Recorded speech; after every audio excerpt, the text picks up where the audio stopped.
ഇനിയും നടുക്കം മാറുന്നില്ല കുഞ്ചുവിന്.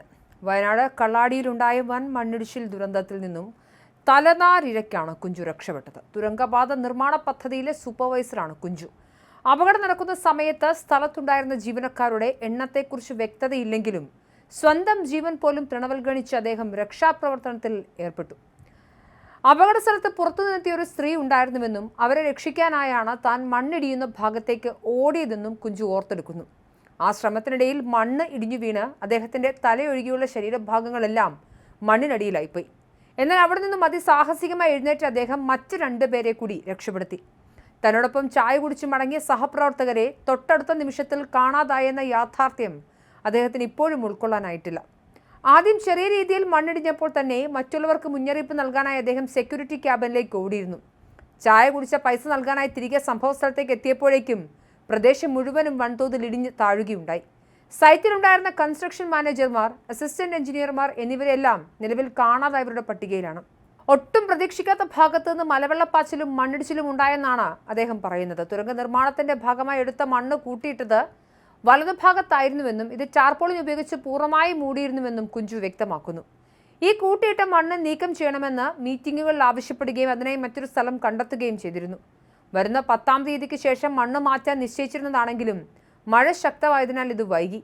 എന്നാൽ എല്ലാവരെയും അത്ഭുതപ്പെടുത്തിക്കൊണ്ട് മണ്ണ് കൂട്ടിയിട്ട ഭാഗത്തല്ല, മറിച്ച് വനമേഖല ഉൾപ്പെടുന്ന ഇടതുഭാഗത്താണ് വലിയ രീതിയിൽ മണ്ണിടിച്ചിലുണ്ടായത്. അവിടെ ഇത്തരമൊരു അപകടം ആരും പ്രതീക്ഷിച്ചിരുന്നില്ല. മഴ പെയ്തതിനെ തുടർന്ന് നിർമ്മാണ പ്രവൃത്തികൾ താൽക്കാലികമായി നിർത്തിവെച്ചിരുന്നതിനാലാണ് സൈറ്റിൽ ജീവനക്കാരുടെ എണ്ണം കുറഞ്ഞത്. നിരീക്ഷണ ചുമതലയുടെ ജീവനക്കാർ മാത്രമാണ് അവിടെ ഉണ്ടായിരുന്നത്. റോഡിലേക്ക് ഒലിച്ചിറങ്ങിയ മണ്ണ് നീക്കം ചെയ്യുന്നതിനായി തൊഴിലാളികൾ അവിടെ തുടരുന്നതിനിടയിലാണ് ഒട്ടും പ്രതീക്ഷിക്കാത്ത ഭാഗത്ത് നിന്ന് മലവെള്ളപ്പാച്ചിലും മണ്ണിടിച്ചിലും ഉണ്ടായതെന്നും ഇയാൾ സാക്ഷ്യപ്പെടുത്തുന്നു. എന്തായാലും കാണാതായ 5 പേർക്ക് വേണ്ടിയുള്ള തിരച്ചിൽ തുടരുകയാണ്. എന്തായാലും കേരളത്തിൽ മഴക്കാലമാകുമ്പോൾ വയനാട് മേഖല എപ്പോഴും ആശങ്കയിലാണ്. ഓരോ വർഷവും ഓരോ ദുരന്തമാണ് നമ്മളെ തേടി എത്തുന്നത്. എന്തായാലും ഇന്നലെയാണ് മേപ്പാടി കള്ളാടിയിൽ തുരങ്ക നിർമ്മാണ പാതയ്ക്ക് സമീപത്ത് വലിയ രീതിയിൽ മണ്ണിടിച്ചിലുണ്ടായത്. ഇനിയും 5 പേരെ കൂടി കണ്ടെത്താനുണ്ട്. ഈ സാഹചര്യത്തിൽ തിരച്ചിൽ തുടരുന്നുണ്ട്. മുഖ്യമന്ത്രി വി ഡി സതീശൻ കുറച്ച് നിമിഷങ്ങൾക്കുള്ളിൽ സംഭവ സ്ഥലത്തെത്തി സ്ഥലം പരിശോധിക്കും. നിലവിൽ നിർമ്മാണ പ്രവർത്തനങ്ങളൊക്കെ തന്നെയും നിർത്തിവെച്ചിട്ടുണ്ട്. വയനാട്ടിൽ മഴ തുടരുന്ന സാഹചര്യവുമുണ്ട്. അപ്രതീക്ഷിതമായി ഒരു ദിവസം മുഴുവനും വലിയ തോതിൽ മഴ നിർത്താതെ പെയ്തതോടുകൂടിയാണ് മണ്ണിടിച്ചിൽ ഉണ്ടായതെന്നുള്ളതാണ് പ്രാഥമിക നിഗമനം. എന്തായാലും വിഷയത്തിൽ പരിശോധിക്കാൻ കമ്മിറ്റിയെ നിയോഗിച്ചിട്ടുണ്ട് സംസ്ഥാന സർക്കാർ.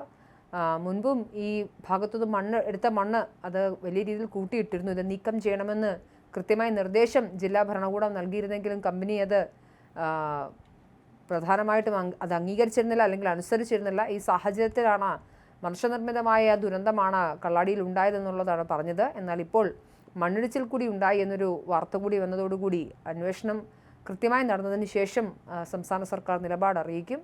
എന്തായാലും ആശുപത്രിയിൽ അപകടത്തിൽപ്പെട്ട് ചികിത്സയിലായിട്ടുള്ള ആളുകളുടെ നില തൃപ്തികരമാണ്.